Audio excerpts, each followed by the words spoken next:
नमस्कार विद्यार्थियों, आज एक टॉपिक ऐसा लेके आए हम, समानार्थी शब्द। समान अर्थ। आपको ऐसे शब्द मिलेंगे जिनका हम प्रयोग प्रतिदिन बोलचाल की भाषा में करते हैं, लेकिन उनका अर्थ कुछ अलग होता है, लेकिन हम उनको एक ही समान समझते हैं।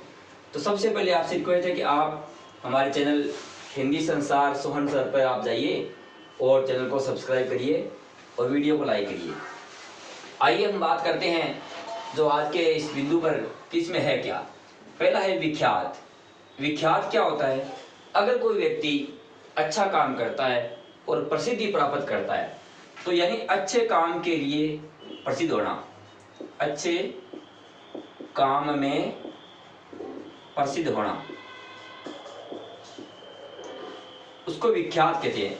और कुख्यात होता है जो व्यक्ति अच्छा काम नहीं करता यानी बुरा काम करता है, और बुरा काम करने के कारण करे और वो लोगों में चर्चा का विषय बन जाए, तो उसे बोलते हैं कुख्यात। अब है भाषण। भाषण और प्रवचन। आम बहुत साल की भाषा में कहते हैं कि भाषण दे रहा है, प्रवचन मत सुना। लेकिन ध्यान सुनना, भाषण होता है किसी विषय पर कही गई बात, किसी विषय पर, चाहे राजनीतिक हो, आर्थिक हो, सामाजिक हो, कुछ भी हो, किसी विषय पर कही गई बात। और जो प्रवचन है ये होता है धार्मिक कथन। अगर आप धार्मिक रूप से कोई बात कहते हो तो वो भाषण नहीं होता, वो प्रवचन कहलाता है। परिणाम और फल। हम कहते हैं जो जैसा करेगा वैसा परिणाम आएगा, जो जैसा करेगा उसको वैसा फल मिलेगा। दोनों में अलग अलग है। परिणाम होता है कार्य के बाद मिलने वाली सफलता, कार्य के बाद जो हमें संतुष्टि मिलती है वो परिणाम होता है हमारा। और फल होता है हमारे कर्मों के आधार पर।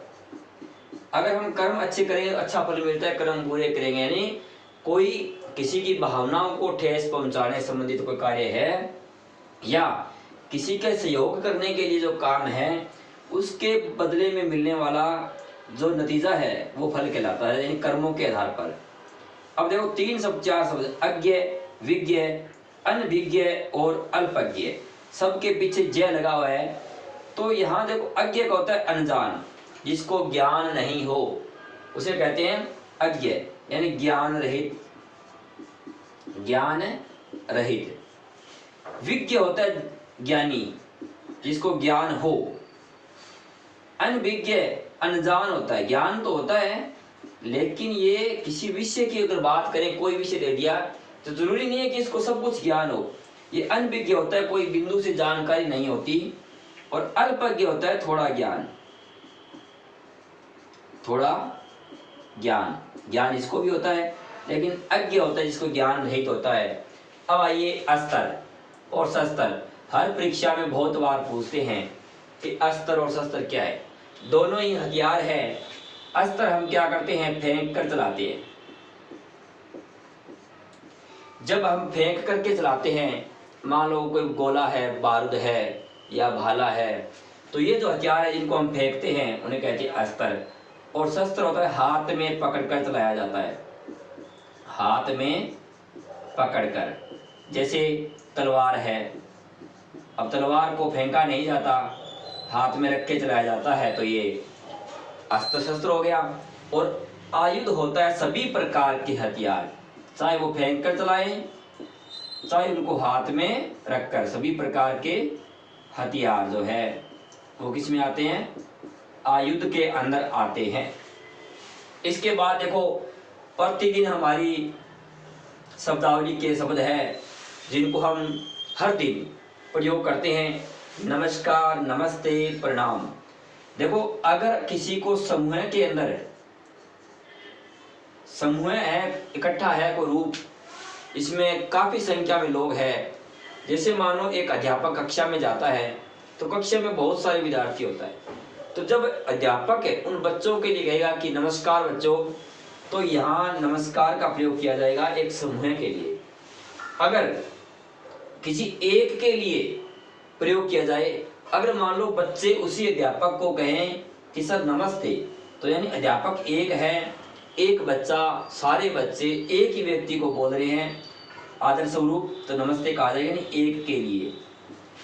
और प्रणाम होता है बड़ों को किया जाने वाला, बड़ों को जो राम राम या नमस्कार किया जाता है या नमस्ते किया जाता है, वो प्रणाम के अंदर आता है, यानी बड़ों के सम्मान में किया जाने वाला आदर भाव प्रणाम कहलाएगा।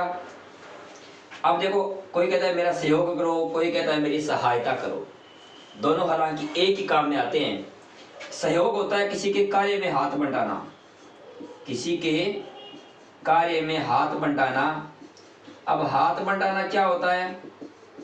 अगर कोई व्यक्ति काम कर रहा है, उसे काम ही पूरा नहीं होता, तो उसके कार्य में अगर हम लगकर कार्य पूरा करवाते हैं तो सहयोग कहलाएगा।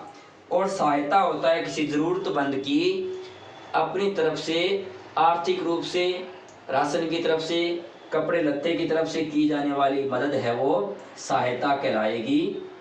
यानी हम व्यक्ति को व्यक्तिगत न जा करके अपनी तरफ से जो बनता है, चाहे वो पैसा हो, चाहे खाने का सामान हो, पहनने का वस्त्र हो, वो सहायता कहलाएगी। घर और मकान, सबके घर में घर होता है और उसी घर को हम मकान कहते हैं। बहुत अच्छे शब्द है दोनों। घर होता है जहाँ परिवार रहता हो, उसे घर कहा जाता है।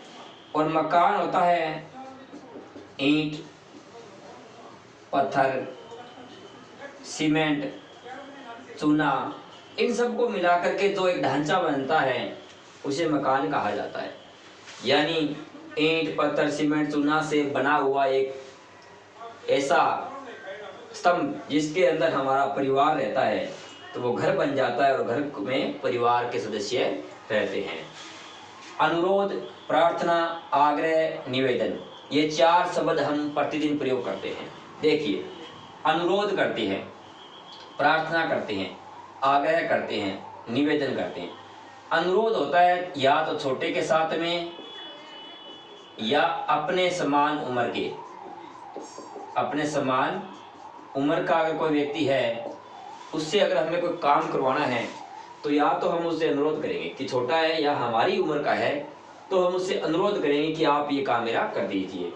प्रार्थना हमेशा या तो ईश्वर से की जाती है या ईश्वर तुल्य जो हमारे आराध्य होते हैं या बड़े लोग जो होते हैं, बुजुर्ग लोग होते हैं, उनके साथ में प्रार्थना की जाती है कि आपसे प्रार्थना है कि मेरा ये काम कर दीजिए।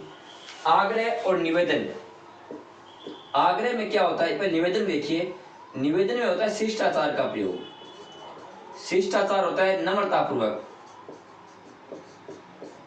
यानी किसी के साथ हम बातचीत करेंगे और हमें उससे जरूरत है, तो हम क्या करेंगे, उसके साथ में ऐसा व्यवहार करेंगे कि वो हमारे व्यवहार को देखते हुए हमारे कार्य को करने के लिए तैयार रहे। और अगर हम निवेदन से आग्रह पर आ जाते हैं, तो आग्रह में हमारी शिष्टाचार थोड़ा सा खत्म हो जाता है। हमारे अंदर अहम की भावना से दिखती है। जब हम अहम के साथ किसी के साथ कार्य करवाने की बात करें, तो वहां आग्रह होता है, हम अहंकार में बात कर रहे हैं, सामने वाले को कहते हैं कि ये काम करना होगा आपको, इसलिए ऐसे शब्दों का प्रयोग करेंगे तो आग्रह कहलाएगा। और निवेदन में हम क्या करेंगे, सामने वाले से बड़ी ही नम्रता से बात करेंगे कि प्लीज ऐसा हमारा काम है, कर दीजिए। अब एक शब्द है अधर और ओष्ठ। हमारे अधर जो है वो नीचे के होठ को बोलते हैं, और पूरे दोनों होठ होते हैं, उन्हें हम क्या कहते हैं, ओष्ठ कहते हैं, दोनों होठ।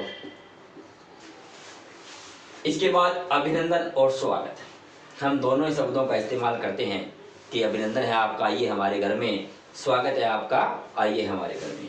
चलो देखते हैं अभिनंदन शब्द क्या है, स्वागत क्या है। अभिनंदन किसी विशेष समारोह में, किसी विशेष समारोह, अगर मान लो कोई विवाह शादी उत्सव है और उसमें आने वाले जो मेहमान होते हैं, उनको हम आओ भगत करते हैं कि आइए आपका आज हमारे इस अच्छे से कार्य में आपका स्वागत है, तो वो स्वागत न होकर के वो अभिनंदन कहलाएगा। और स्वागत होता है घर आए मेहमान का शिष्टाचार से आओ भगत करना। घर आए मेहमान, अगर कोई हमारे घर पर आता है और हम उसे बिठा करके चाय पानी की व्यवस्था करते हैं, और उससे पूछते हैं उसके परिवार के बारे में, उसके स्वास्थ्य के बारे में, और आने के लिए जो हमने अपना भाव दिखाया है वो भाव स्वागत है और अभिनंदन है। किसी विशेष उत्सव पर्व में आए हुए मेहमान का आदर भाव से नमस्कार करना। तो मुझे लगता है कि ये जो शब्द मैंने आज आपके सामने लिखे हैं, जिनको हम प्रतिदिन प्रयोग करते हैं, आपसे ऐसा लगता है मुझे कि आपने अच्छी तरह से इनको पढ़ा होगा। आगे भी अगर आपको अच्छा लगा हो तो कुछ और शब्द मैं लेके आऊँगा आपके लिए, जिनको हम दैनिक जीवन में किस प्रकार प्रयोग करते हैं और उनका वास्तविक अर्थ होता क्या है। तो आप वीडियो को एक बार पुनः हमारे चैनल पर जाइए और चैनल को सब्सक्राइब करें, वीडियो को लाइक करें, आगे भी शेयर करें। धन्यवाद।